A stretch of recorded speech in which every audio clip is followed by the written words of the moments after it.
Consejos para la instalación. Casita Heidi. Vamos a ayudaros a montar un elemento indispensable para los juegos infantiles de vuestros hijos: la casita Heidi.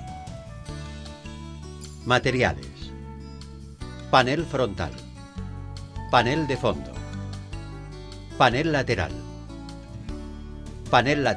con ventana, paneles tejado, postes porche, barandilla, listón tejado, suelo porche, herramientas y tornillería. Instalación.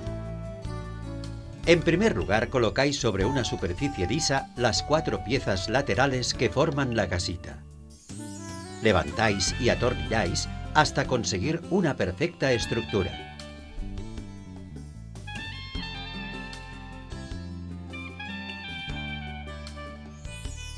Colocáis las barandillas del porche unidas a los listones y acopláis.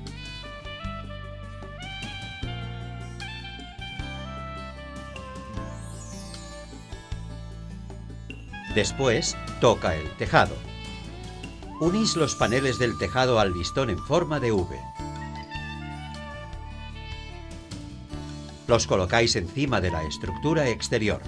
Los unís a la casa y atornilláis, consiguiendo una perfecta casita de madera.